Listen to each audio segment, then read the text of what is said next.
काय आणि जन्मला कशासाठी. तर मानवाचा जन्म हाची महालाय, म्हणजे मानवाचा जन्म जे आहे ते असा तसा भेटलेला नाहीये. तर आपण किडेमुंगी सुद्धा झालेले आहोत आणि आता आपण मानवाच्या म्हणजे अमृतच्या आप्पांच्या सानिध्यात होतो. म्हणजे आपण मनमथ स्वामीच्या काळातही होतो, आपण जगज्योती महात्मा बसवेश्वरांच्याही काळात होतो. तर ते कशा पद्धतीने होतो आपण, तर त्यावेळेस आपण कुठेतरी किडामुंगी म्हणून त्यावेळेस होतो. त्यावेळेस नामस्मरणाचे महत्व आपल्याला भेटलेलं. एक छोटंसं उदाहरण सांगते मी तुम्हाला. आपल्यासारखे म्हणजे गुरु आणि शिष्य या दोघांचे काहीतरी भांडण चालू होते की त्यांना देव कसा असतो हे पाहायचं होतं. मग एक शिष्य आता तुमच्या माझ्यासारखा होता, तो काय माझ्या गुरुला की देव कुठं आहे दाखवा मला. त्यांनी सांगितलं तुला देव जर पाहायचा असेल तर या ठिकाणी जाय आणि त्या ठिकाणी कुत्रा पडलेला आहे, त्या कुत्र्याला विचारून बाबा देव कुठं आहे. त्याने गेला, कुत्र्याला पाहिलं, कुत्र्याला विचारलं देव कुठं आहे. देव कुठं आहे म्हणल्यावर हे प्रश्न विचारला भक्तांनी, कुत्रा मरून गेला. मरून गेल्यानंतर काय झालं, तो आला गुरुकडे. गुरुला सांगितलं की बाबा गुरु महाराज असं असं झालं. गेलो आणि त्या कुत्र्याला विचारायला विचारलं. त्यांनी विचारल्याबरोबर स्वतःचा जीव त्याग केलेला. ते झाल्यानंतर मग काय झालं, पण असं सांगितल्यानंतर म्हणजे आत्मा जो आहे तो अमर आहे, मरत नाही कधी, बरोबर आहे. आत्मा अमर असल्यामुळे काय झालं की कुत्र मेल्याला दुसऱ्या जन्मामध्ये लगेच आलेला. मग ते मेल्यानंतर काय झालं, कुत्रा मेला म्हणजे तो रस्त्याने फिरत होता, तो मेल्यानंतर त्याचा दुसऱ्या जीवामध्ये रूपांतर झालेलं आहे. तो दुसरा कोणत्या ठिकाणी गेला, समजा एखादा साप म्हणून तो आलेला आहे जन्माला. तर साप कुठे होता, मंदिरामध्ये. मग महाराजांनी सांगितलं की एक साप आहे त्याला विचारून, कारण तो देवाजवळ बसलेला होता. देवाला बसल्यानंतर भक्त आला, महाराजांना त्या सापाला विचारलं की बाबा देव कुठं असतो किंवा देव तू पाहिलं का. त्याने सापाने जीव सोडला. जीव सोडल्यानंतर काय झालं, तो परत घरी आला. गुरु महाराजांना सांगितलं की महाराज सापाला मी विचारलं आणि सापाला पण जीव सोडलेला आहे, आता काय करू. आता काही नाही म्हणे, एक महाराज म्हणजे एक दाम्पत्य असं आहे की त्याला खूप वर्षानंतर बाळ झालेला आहे. त्या बाळाला तुम्ही जाऊन विचारून या. म्हणजे गरीब घरचं बाळ आहे, गरीब घरी आहेत ते, म्हणजे कुटुंब जे की रोटी करून खाणार आहे. अशा पद्धतीने असते. त्याने काय केलं, तिच्या 12 वर्ष तरी माता भक्ताला विचारलं की महाराज तुम्ही दोघांना विचारा. मला दोघांना विचारलं, दोघांची जीव गेलेला आहे. तर आता मी तिसऱ्याला विचारलं ह्याचं काही झालं तर माझं काय होईल, दाम्पत्य मारेल. अशा पद्धतीने त्याला म्हणायचं. त्यांनी म्हणाले नाही, गुरु महाराजांनी सांगितलं मी आहे तुझ्या मागे. जसं आपल्याला मनोज स्वामींनी सांगितलेलं आहे, निघू नका जागा जागा आपल्या स्वतः मागे वळा. म्हणजे मनोज आलायचं घेऊ नका, आता कोणी घेऊ नका. हे त्या पद्धतीने आहे. तसं गुरु महाराजांनी त्याला सांगितल्यानंतर भाग गेला. त्याच्या फॅमिलीमध्ये गेल्यानंतर पाहिल्यानंतर मग त्या बाळाला चेहरा वाचला केला. त्याला नजरेने विचारलं की बाबा देव कुठं पाहिलं का. त्याने सांगितलेलं आहे आणि तो बाळ सुद्धा जीव सोडला. बाळ जीव सोडल्यानंतर मला काय कर्म संयोगाचे असतील किंवा आपलं प्रारब्ध जे आहे, प्रारब्धाचे कर्म असतील या उद्देशाने त्या फॅमिलीने पुढे काही म्हणजे केलेला आहे. समजा आता तो विधी कंप्लीट झाला. तो झाल्यानंतर तो जो आत्मा होता एका राजाच्या घरी जन्माला आला. राजाला सुद्धा बऱ्याच वर्षानंतर बाळ झालेलं होतं. समजा 5-6 पोरी होते. त्याच्यानंतर ते मुलगा झालेला होता. मुलगा झाल्यानंतर त्या गुरु महाराजांनी अशा पद्धतीने सांगितलं की बाबा ठीक आहे म्हणे, आता तिघही गेलेला, तिघं गेल्यानंतर तू काय कर, त्या राजाच्या घरी जाय, त्याच्या घरी बारशाचा कार्यक्रम आहे आणि त्याला विचारून ये माझ्याकडे. त्याने उत्तर तुम्हाला देऊन टाका. दिल्यानंतर मग सांगितलं गेले. 3 ठिकाणी अशा पद्धतीने झालेलं आहे. मावशी झोपू नका, संपत आला प्रवचन. शंकरा जय शिव शंकरा, जय शिव शंकरा, शंकरा जय शिव शंकरा, शंकरा जय शिव शंकरा, शंकरा जय शिव शंकरा, शंकरा जय शिव शंकरा, शंकरा जय शिव शंकरा. संत शिरोमणी मनमथ स्वामी महाराज की जय. राष्ट्रसंत सद्गुरु शिवलिंग शिवाचार्य महाराज की जय. कुठे गेलो आपण आता, बारशाला गेलो. बारशाला गेल्यानंतर त्या भक्तानं गेल्यानंतर त्या बाळाला विचारला इशारा लावून, बाबा देव कुठं आहे दाखवा मला. देव कुठे दाखवा म्हणल्यानंतर त्या बाळाने हसून यांना अशा पद्धतीने उत्तर दिलं आणि ते 12 दिवसाच्या बाळाला अशा पद्धतीने यांना बोध केला की त्या बोधाचं उत्तर त्यांना तिथेच भेटलं. कशा पद्धतीने भेटलं? बाबा मी रस्त्यावर फिरत होतो, पहिल्यांदा कुत्रा मांजराच्या याच्यामध्ये जन्म घेतला होता, तुमचं दर्शन झालं आणि मी थोडासा मोक्षपदाला गेलो. कशा पद्धतीने गेलो? तर मी माझ्याच्या पिंडीवर साप राहिलो. माझ्या देवाच्या सानिध्यात राहण्याची चांगली गोष्ट. तिथूनही काय हे झालं तर तो सरपटणारा प्राणी होता, म्हणजे पाण्यामध्ये राहून किंवा याच्यामध्ये राहून किडा मासच खाण्याला होता, बुद्धी नव्हती मला. त्याच्यानंतर काय केला, तिथला मृत्यू झाल्यानंतर मी काय केलं, त्या गरीबाच्या घरी गेलो. त्याही गरीबाच्या घरी मला समाधान वाटलं नाही, तर त्या ठिकाणावर मला काय करायचं होतं की दुसरीकडे जायचं होतं. पण ते मोक्ष कसं भेटणार मला? ते तुमचं दर्शन झाल्याबरोबर मला काय झालं की मला साक्षात्कार झाला आणि तिथून मला मोक्ष भेटलं. मी कुठे गेलो? राजाकडे. म्हणजे गुरुचा साक्षात्कार झाल्यानंतर अशा पद्धतीने आपल्या आयुष्याची प्रगती होत असते. असे बरेच अनेक उदाहरण असे आहेत. आपण पदयात्रेला जर शिरूर अनंता मार्गे येत असतात किंवा चापोली मार्गे जर येत असतात तर आपल्याला पूस नावाचं एक गाव असते. त्या गावामध्ये अक्षरशः टोटल अनपढ त्यांची शाळेमध्ये नाव टाकलेलं नाही किंवा त्यांना सुद्धा वाचता येत नाही. अशा जवळजवळ 22 महिला आहेत, त्यांना परमरहस्य ग्रंथ पूर्ण मुखोद्गत पाठ आहे. विचार करण्यासारखी गोष्ट आहे की त्यांनी कशा पद्धतीने पाठ केला असेल. ठीक आहे, आता जुन्या ज्या होत्या समजा त्यांना प्रत्येकाला शाळा नव्हती किंवा प्रत्येकाला आपण अशा पद्धतीने समजू किंवा प्रत्येकाची परिस्थिती अशी नव्हती की त्यांनी शाळेमध्ये जायचं. शाळेमध्ये बऱ्याच जण गेलेले नसतील, त्यांनी आता परमरहस्याची आवड लागली, काय करायची? अशा एखाद्या लेकराला सांगायचं की बाबा तू पहिला ग्रंथ आज वाचून काढ. पण त्यांनी काय केलं, परमरहस्य ग्रंथ वाचून घेतलं आणि अशा पद्धतीने पाठांतर झालं.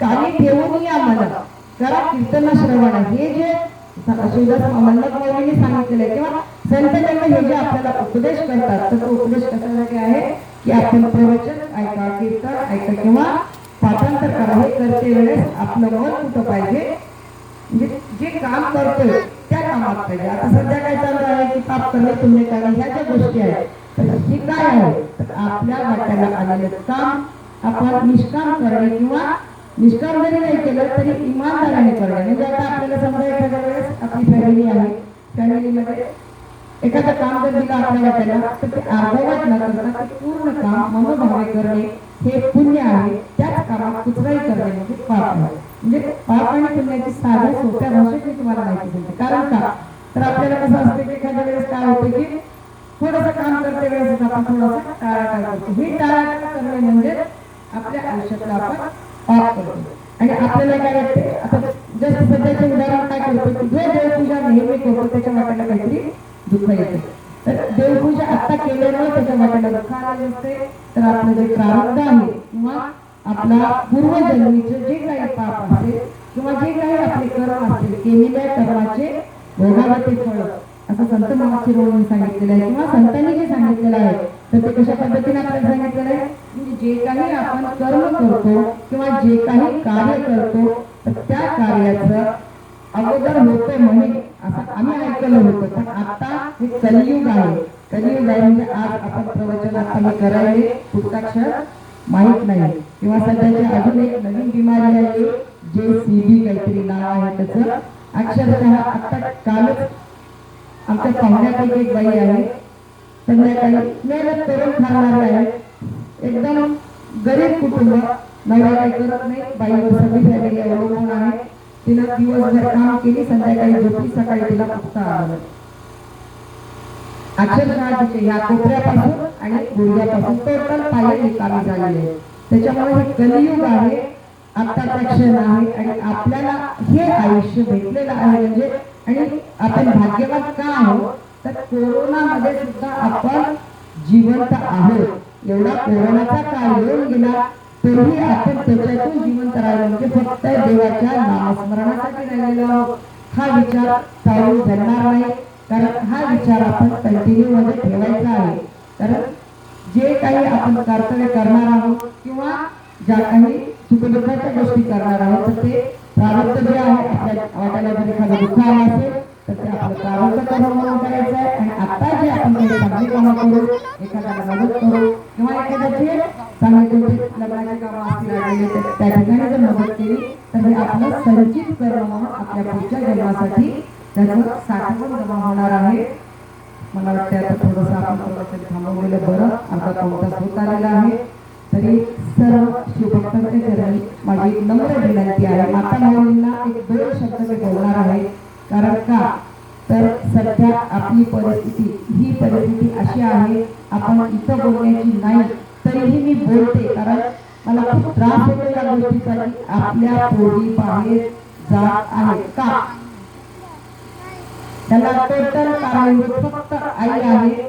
ही आई असून सुद्धा मी आईला दोष देते. का देते याचा विचार करा तुम्ही. कितीही पुरुष कमवणारे असले तरी आई जेवढे संस्कार देणार किंवा आई संस्कार जी देते ते वडील देऊ शकत नाही. कारण त्यांना तुमच्या सगळ्यांच्या रोजीरोटीचा प्रश्न असतो. त्या गोष्टी कृपा करून ध्यानात घ्या.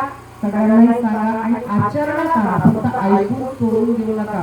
सर्वांना हात जोडून विनंती आहे. आणि जर चुकत असेल तर माफी मागून बोलते मी. आणि या गोष्टीचा कुठेतरी विचार करण्यासारखा आहे. घरातल्या TV वरचे सिरियल कृपया करून चांगले बघा तुम्ही. सासू सुनेचे भांडणं किंवा मायालेकीचे भांडणं, जावाजावाचे भांडणं हे न बघता त्याच्यावर शिवपाठ लावा. YouTube चॅनल आहे भरपूर, त्याच्यावर कीर्तन लावा, प्रवचन लावा. कारण का आपल्या देगलूर तालुक्यातल्या जवळजवळ 50 लिंगायताच्या पुढे इतर समाजात गेलेल्या आहेत. ही दुःखाची गोष्ट आहे. का कुठे कमी पडतंय आपण याचा विचार झाला पाहिजे. कारण आपल्याच पोरी का जातात बाहेर, आपल्या पोरीला का आपण संस्कार देऊ शकत लागलो. सर्वांना माफी मागून बोलते मी. कारण का तर कुठेतरी जीवाला तळवा वाटते. आणि काय करतो आम्ही एखाद्या वेळेला बाबा आम्ही कुठेतरी जाऊन स्ट्रगल करतोय त्या ठिकाणी. आता परवा गेलोची मुलगी मागच्या वर्षी आत्महत्या झाली त्या मुलीची. झाल्यानंतर मग चला रॅली काढली, ही काढली, ती काढली. पण पुढे काय, पुढे काय झालं त्याचं काहीच नाही.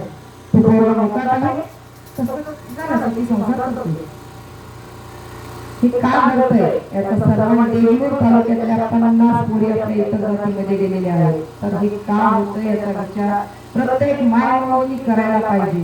कारण पुरुषांना दोष यात देता येत नाही. म्हणजे पुरुषांना दोष देता येईल म्हणजे त्यांनी काही दारू पिऊन मागणी करावी अशातला प्रकार नाहीये. त्यांनी अशा विचारांनी वागावं. पण तरीही पुरुष हा संस्कार देऊ शकणार नाही. तुम्हाला तुमच्या खाण्यापिण्याचे देऊ शकतो किंवा तुम्हाला फॅशन करण्याचे किंवा तुमचं उच्च शिक्षण करण्याची ह्या सगळ्या सुविधा तो रात्रंदिवस मानवर करतोय. तो आणून देऊ शकतो आपल्याला. पण संस्कार देण्यासाठी बाईच गरजेची आहे. याची कृपया सर्वांनी काळजी घ्यावी. आपल्याला वाटते की नाही बाबा चला जिजामाता होती, सावित्रीबाई फुले होत्या, पण या कुठे आपल्या घरी का नको हा विचार कधी. तर कलियुग आहे. कलियुग आहे म्हणजे आज आला पूजा नाही. जायचं तर चांगल्या पद्धतीने गेलं तर बरं ना. सगळ्यांना तर जायचंच आहे. बरं अशी नसते कारण ब्रह्मदेवाला सुद्धा नमन चुकलेलं नाही. आता आपण आपल्या ह्याच्यामध्ये पाहिलेलं आहे. पाणी सुद्धा शरीर त्यागलेलं समाधी घेतलेली आहे. म्हणजे काय झालं हे जे आपलं देह त्यागावं लागणार आहे किंवा जन्म आहे म्हणजे सत्य आहे की मृत्यू सुद्धा आपल्याला आहे. हे करते वेळेस या गोष्टी कुठेतरी त्या ठिकाणी बरं वाटलं मला की पारायणासाठी लेकरं बरेच बसलेले आहेत. पण या लेकरांना आचार विचार सुद्धा सांगत जा की आपली संस्कृती काय आहे. किती जण लिंग पूजा करतात ती काही इष्टलिंग घालत नसतील. इतकीचे पट्टे तरी कोणी लावते का. त्या लेकरांच्या नावाने टाळायला सगळं. किंवा या गोष्टी कुठेतरी आईनं अंमलात आणल्या पाहिजे. आपलं लेकरू काय करते. आता मी माझं स्वतःचं एक उदाहरण देते. मी सिंगल माता आहे. म्हणजे मी नवऱ्यासोबत राहत नाही. माझे लेकरं 2-3 वर्षाचे होते तेव्हापासून मी घेऊन आधीच राहते. आज दोन्ही लेकरं माझे इंजिनियर आहेत. माझं पोरगं पॉलिटेक्निकसाठी आम्हाला सगळा इतिहास माझा माहिती त्याच्यामुळे तर मी बोलते. कारण का तर प्रत्येक गोष्टीला साक्षीदार असतो. माझा मुलगा होता पॉलिटेक्निकसाठी कुठं जिंतूरला. आज जिंतूर इथून पाहायचं म्हणलं तर 6 ते 7 तासाचा प्रवास आहे आणि मी कॉम्प्युटरची इन्स्टिट्यूटच्या काळातले बरेच विद्यार्थी माझ्याकडे कॉम्प्युटरला होते. त्यात शिक्षक लोक असतील, जनरल असतील, मुलं मुली असतील. आता मी 10 वर्ष झालं कॉम्प्युटरची इन्स्टिट्यूट बंद केलेली आहे. जीत कॉम्प्युटर नावानं माझं सेंटर होतं. तर माझा मुलगा जिंतूरला होता, इथंही क्लासेस होते. म्हणजे मला जाता येत नव्हतं, पण मी 100% 8 दिवसाला माझी चक्कर कुठं राहायची, जिंतूरला राहायची. मी त्याच्याकडे सांगून जायची नाही, न सांगता जायची. आपण काय करतो, फोन झालेले चला मी उद्या येईल, म्हणजे आजपासूनच ते लोक तयारी करा. तर हे न करता लेकराला शिक्षणासाठी बाहेर विश्वासाने ठेवा तुम्ही. माझ्या मुलीला ज्यावेळेस मी बाहेर ठेवलं त्यावेळेस मला जन्माला इतकी सुंदर पोरगी आहे, कशी ठेवली. डॉक्टर शाराला तुम्ही विचारू शकता. शाराने सुद्धा मला म्हणा की तुला तर पाठीमागं कोणीच नाही, तू इतकी पोरीला कशी ठेवली. तर मला काय तुला माझ्यासोबत आणि आपण मला कधीच काही होऊ देणार नाही. तर शिक्षणासाठी आपल्याला पोरींनी कमजोर राहिलं नाही पाहिजे, हेही तेवढंच सत्य आहे. कारण कमजोर म्हणजे असं निर्भर करत बसले की आपण कसा यायला तरी ते ओळखून घेणे असं वागायचं नाहीये. जिजामाता जन्माची असेल तर ती आपल्यालाच तयार करावी लागते. पार्वती माऊली सुद्धा ही एक महिलाच आहे, सावित्री माता सुद्धा एक महिलाच आहे. तर या ज्या महिलांचा आदर्श आपल्या डोळ्यासमोर ठेवायचा आहे आणि आपण आचार विचार ह्या सानिध्यामध्ये, कारण कुलते पवित्र वीरशैव वंशी, म्हणजे हा समाजामध्ये जन्म घेण्यासाठी खूप जन्मीचे पुण्य लागते आपल्याला. तर दुसऱ्या समाजामध्ये किंवा दुसऱ्या लोकांना कसं आहे, जन्मल्यानंतर त्यांच्या गुरुचरणी किंवा तो विधी होतो. आपलं गर्भाआधी लिंग, जन्माआधी लिंग गर्भाची धारण, म्हणजे जन्मण्याच्या अगोदर आपल्या गुरुमौलीने आपल्या आईच्या हाताला लिंग बांधलेलं आहे. म्हणजे जन्मल्यापासून ते आपल्या मृत्यूपर्यंत आपल्या आयुष्याची किंवा आपल्या सुखदुःखाचा जो साक्षीदार आहे तो इष्टलिंग आहे. तर कृपा करून इष्टलिंग बाजूला जाऊ देऊ नका. अजून एक दुसरी छोटीशी महत्वाची गोष्ट म्हणजे समजा जर चुकत असेल माझं तर तुम्ही पर्सनल पुन्हा बोलू शकता. कारण मला बऱ्याच जणांचे फोन आले की ताई तुम्ही पुढाकार घ्या, आम्ही या पोरी जातात तशा आपण घेऊ. मला पोरगी आपली निघून गेली, आपण काय करू. आता बऱ्याच ठिकाणी असा प्रसंग आला की त्या मुलीला घेऊन येत आहेत आई वडील, घेऊन येऊन उपयोग काय मग आपण कुठेतरी लग्न करू देणार, ती राहणार नाही व्यवस्थित, मग पुन्हा बदनामी कोणाची, ती जाणार नाही यासाठी काळजी घ्या. गेल्यानंतर आणण्याचा प्रयत्न करू नका. हा करून मी स्वतः करते. काय करते, ज्या आईवडिलांच्या तिला आईवडील कोणत्या कठीण परिस्थितीतून मुलीला शिक्षण देत आहेत किंवा मुलांना शिक्षण देत आहेत, त्यावेळेस जर आईवडिलांचा विचार जर लेकरं आपले करत नसतील, आणि प्रत्येक आईवडिलांना माझी एक विनंती आहे. आता वय तुमचा काळ समजा, आपली परिस्थिती कशी होती, एक मीडियम लेवलची. आताची परिस्थिती कशी झालेली आहे, मायबाप कर्ज काढायला पण लेकीला गॅसच्या ओट्या म्हणजे पोळपट लाटण्यापासून घेऊन जायला, म्हणजे त्या पूर्ण संसाराचं काही सुख वाटायला का गेलं डबे लावला झाला संसार. तिथं फ्रीज आहे, मिक्सर सगळंच बघायला.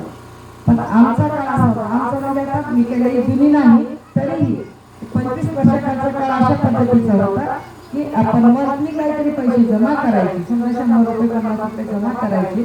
हे जमा केल्यानंतर मग एखादा टीव्ही घ्यायचा आणि एखादा काहीतरी मिक्सर घ्यायचं.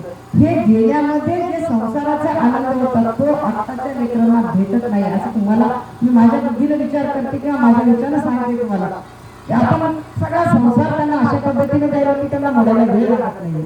तर हा प्रकार होऊ नये हा दोन सर्वांना विनंती आहे. तर बराच वेळ तुमचा घेतला.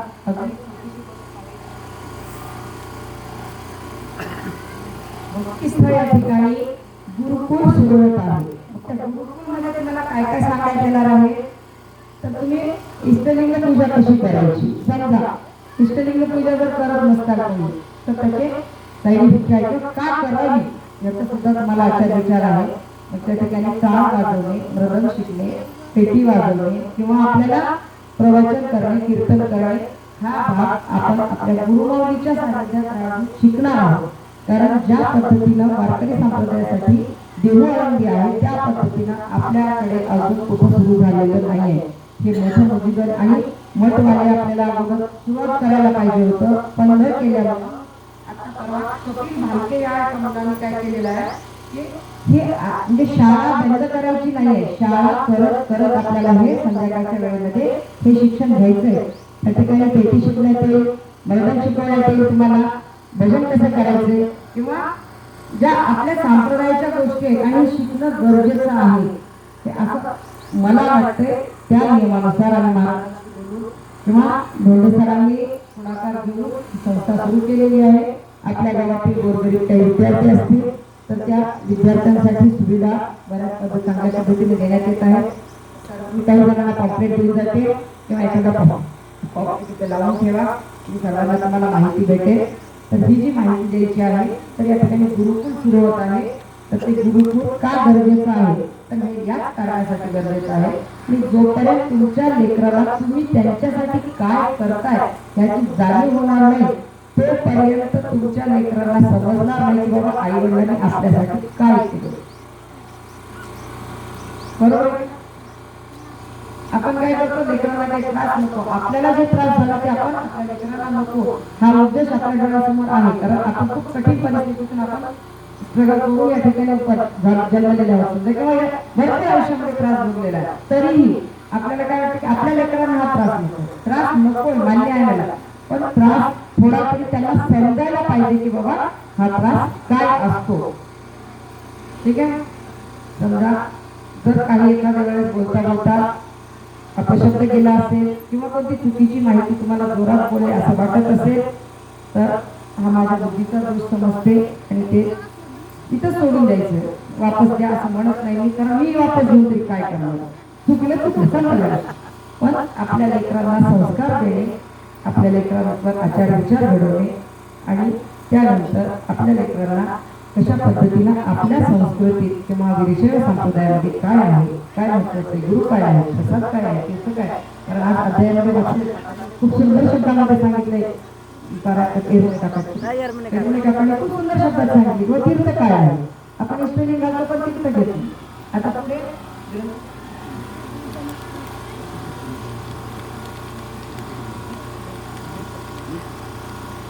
अन्नाची इच्छा आहे की अधिक मास मध्ये आणि काशीला पारायण करण्यासाठी जातो. किती जणांची इच्छा आहे की काशीला 8 दिवस राहावं. असं आम्ही ऐकलं होतं की काशीला 9 दिवस राहावं. आपला जन्म होतोय आपण 9 महिने गर्भाच्या पोटात 9 महिने आईच्या गर्भाच्या ह्याच्यात राहतो, त्यामुळे 9 दिवस आपण काशीत राहावं असं बऱ्याच जणांच्या तोंडून ऐकलं. त्यामुळे आम्ही चाललोय काशीला जाणार आहोत. 14 मे मला आम्ही निघणार आहोत. तर काही जणांची इच्छा असेल तर तिकीट काढून घ्यायचे जनरलचं, ट्रेननी जाणे, ट्रेननी येणे, 8-9 दिवस तिथं राहणे, मस्त परमदर्शनाचं तिथं पारायण आहे, शिवपाठ करायचा आहे, गायक वादक सगळे सोबत आहेत. मी जवळजवळ 60 लोक आम्ही चाललोय. तुमच्या गावातून कोणी निघत असतील तर सर्वांकडे संपर्क साधणे, कारण त्याची इच्छा जास्त आहे यायची त्याला येतो म्हणत आहे. तर अधिक मास असल्यामुळं आम्ही नियोजन केलेलं आहे. तर सर्व सद्भक्तांच्या चरणी मी नतमस्तक होते. माझ्या आयुष्यातील हे प्रवचन सेवा म्हणजे जिथे आता बऱ्याच ठिकाणी बोलण्यात येते, आपण सुद्धा बऱ्याच वेळेस बोलायला सांगायचे, सर्व टाकायचे, चलबोल म्हणायचे, पण त्या बोलण्यापेक्षा आज पॉम्पलेटवर नाव किंवा सद्वंदांनी मला हे करून आमच्या उमाताईची कृपा अशी झाली की त्यांची इच्छा की नाही तुम्ही काही करा पण आता प्रवचनासाठी बोला. बोलण्यात चुकलंही असेल, माणसाचा चुकीचा पुतळा आहे, त्याच्यामुळे मी असं म्हणणार नाही किंवा मी चुकणार नाही. चुकू शकते, चुकलंही असेल तरीही काही परिस्थितीत जे काही योग्य वाटलं ते समजून घेणे. संत शिरोमणी मनोज स्वामी महाराज की जय. राष्ट्रसंत सद्गुरू डॉक्टर शिवाचार्य